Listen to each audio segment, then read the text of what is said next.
Hi friends, நான் தான் உங்கள் தீனா திலகா. எல்லோரும் எப்படி இருக்கீங்க? டுடே வந்துட்டு பருப்பு வடை தான் ஃப்ரெண்ட்ஸ் செய்ய போகிறோம். பருப்பு வடைக்கு நான் ஆல்ரெடி வடைப்பருப்பை ஒரு மணி நேரம் ஊற வச்சிட்டேன் ஃப்ரெண்ட்ஸ். இப்போ மிக்ஸி ஜாரில் பருப்பு ஊற வச்ச பருப்பு வடையை சேர்த்துட்டு வரமிளகா, கருவேப்பிலை, தேவையான உப்பு சேர்த்து நல்லா மிக்ஸ் பண்ணி கொரகொரப்பாக அரைச்சி வச்சுக்கோங்க. இப்போ நான் எல்லாத்தையும் அரைச்சிக்கிட்டேன். இதில் நெக்ஸ்ட்டு மறுபடியும் கொஞ்சம் கருவேப்பிலை, சின்ன வெங்காயம், தேவையான அளவு சீரகம் ஃப்ரெண்ட்ஸ். காரத்துக்கு மிளகா போட்டுக்கலாம். தேவையான அளவு உப்பு போட்டு நல்லா பிசைஞ்சு வச்சுக்கோங்க ஃப்ரெண்ட்ஸ். இப்போ நான் பிசைஞ்சு வச்சுக்கிட்டேன். இப்போ எண்ணெயை காய வச்சுக்கலாம்.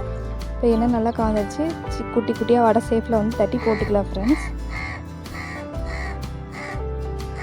ஹை ஃப்ளேமில் வச்சு வடையை போட்டுட்டு அதுக்கப்புறம் சிம்மில் வச்சுருங்க ஃப்ரெண்ட்ஸ். அப்போ தான் ஈவனாக வேகும். எல்லாம் கரைக்கிறோம் ஃப்ரெண்ட்ஸ்.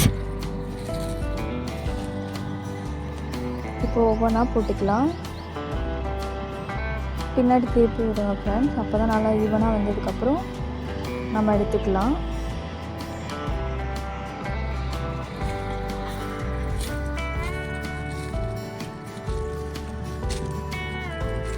இப்போ நம்ம வடையை எடுத்துக்கலாம் ஃப்ரெண்ட்ஸ்.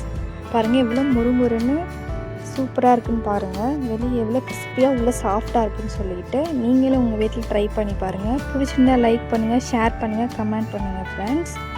சப்போர்ட் பண்ணுங்கள். பாய்.